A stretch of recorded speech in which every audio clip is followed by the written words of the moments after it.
안녕하세요. 잘 지냈어요? 네, 안녕하세요. 처음 뵙겠습니다. 네, 부탁드리겠습니다. 죄송합니다. 나중에 주셔도 돼요. 아니, 뭐가 저도 명함을 전에 한번 드리긴 했는데, 네. 아, 그때는 제가 정말 전에 명함이 없었고. 제가 한번 전화 주십시오. 있느냐, 위탁 범위가 가능하냐. 예. 더 정확히 말하면 정부조직법상 법무부에 직무에 인사와 관련된 직무가 없음에도 위탁할 수 있느냐가 쟁점인 것 같습니다. 여기에 대해서 법무부 장관님은 위임할 수 없는 범위를 위임하는 것이다라고 대정부 질의에서 이렇게 답하셨어요.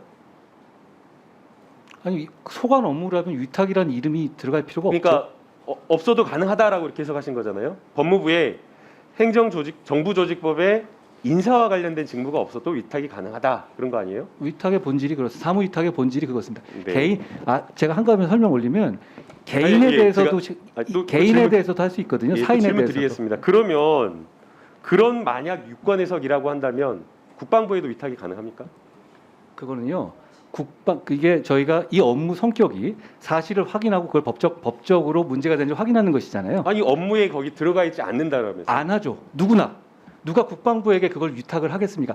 자, 법무부는 그런 업무적인 성격이 그런 유관적인 성격이 있기 때문에 거기에다가 위탁하는 것이 합리성을 가질 수 있는 것인데요. 그러면 뜬금없이 갑자기 국방부에다가 인사검증을 아니 둔다 지금 그러면 방금 누가 그 이해하겠어요? 위탁과 관련된 법률 유권 해석에 따르면 없어도 된다고 하지 않습니까? 법률적으로 가능한 것과 행정에서 효율성을 아니, 지금 위해서 법률적인 걸 묻는데 왜 갑자기 무슨 행정에 대한 해석을 얘기하고 아니죠. 그거랑 같이 연결되는 적절하냐 겁니다. 가치의 문제를 이야기하는 게 아니라 지금 유권 해석과 관련된 위법성 헌법에 위반되는지 이걸 지금 따지고 있는 겁니다. 법률적으로 가능하다고 그러니까 법률적으로 해서 가능합니까? 법률적으로는 가능할 수 있습니다만 그것이 그렇게 하는 자, 경우는 있을 아니, 수 없죠. 이게 왜냐하면 왜 관련성이 있는 것이 장관님 아닌데 들어보세요. 장관님 들어보세요.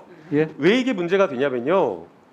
헌법과 정부조직법에 다 이 법령 우리 행정 조직에 대한 근거를 다 법률로 정하도록 하고 있고 그리고 또 그 직무와 관련된 것을 다 정해놓고 있습니다. 그런데 지금 위탁을 위임할 수 없는 범위를 위임할 수 있다라고 이렇게 해석이 돼버리면 정부조직법은 아무 의미가 없는 게 되는 아니죠. 겁니다. 정부조직법과 국가공무원법에 보면 위탁할 수 있는 근거 그리고 어떤 방식으로 할 수 있는지 그리고 자, 그게 네. 인사혁신처의 그래서, 경우에는 자, 대통령령으로 장관님, 할 수 있게 되어 있죠.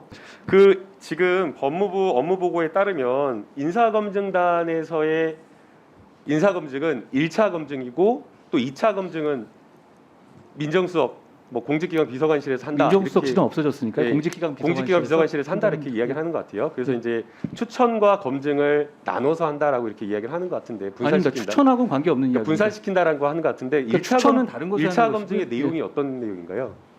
인사검증은 여기 계신 많은 분들 해봤겠지만 이게 루틴한 업무입니다. 한 몇백 가지 정도의 항목이 있거든요. 거기에 관해서 질의를 보내고 그리고 거기에 동의를 받습니다. 동의를 받은 다음에 대충 이 한국 사회에서 어떤 직을 맡을 만한 사람들이 문제가 있을 만한 것들은 사실 굉장히 한정되어 있습니다. 어차피 그 경험적으로 쌓여 있는 그 경험치가 있지 않습니까?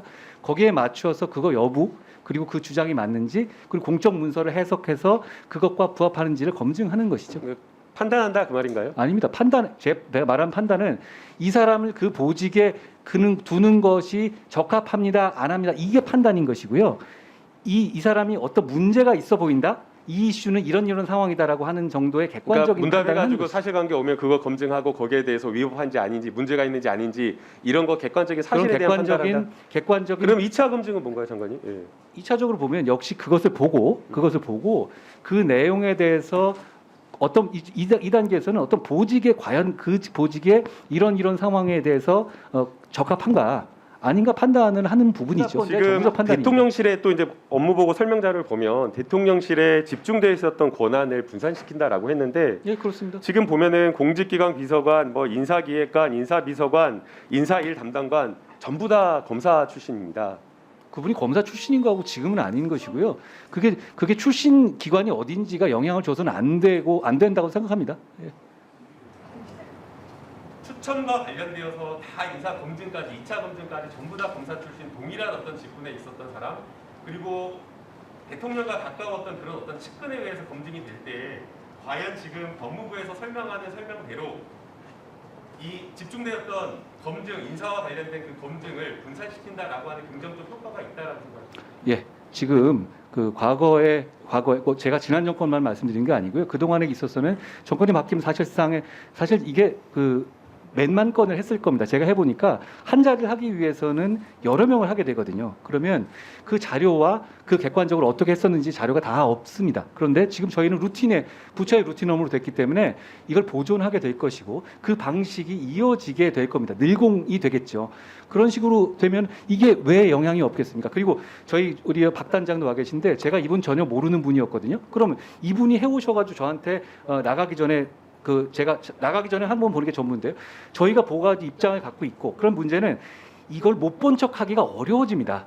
공직기관에서도. 왜냐하면 저희 쪽에서 봤고 그럼 저쪽에서도 그러면 여기에 대해서 그럼에도 불구하고 할 것인가에 대한 판단을 하겠죠.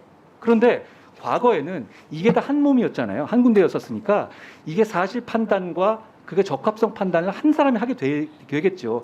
그럼 이것이 투명성이 진전됐다는 것에 대해서 저는 반대하실 분은 없을 것 같다고 저는 생각합니다.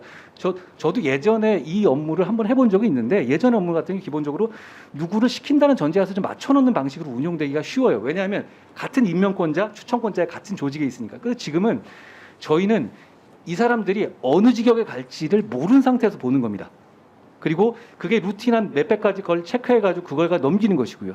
그리고 그 기본 자료가 이렇게 넘어가게 되면 그거를 검증해서 최종적으로 판단하는 사람들 입장에서는 우리도 알지 않습니까? 어떤 문제가 있다는 것을. 그러니까 이 문제가 슬며시 넘어갈 수 있는 문제가 아닌 것이 되는 것이고요. 저는 이것이 투명성과 객관성에 있어서 진일보라고 생각합니다.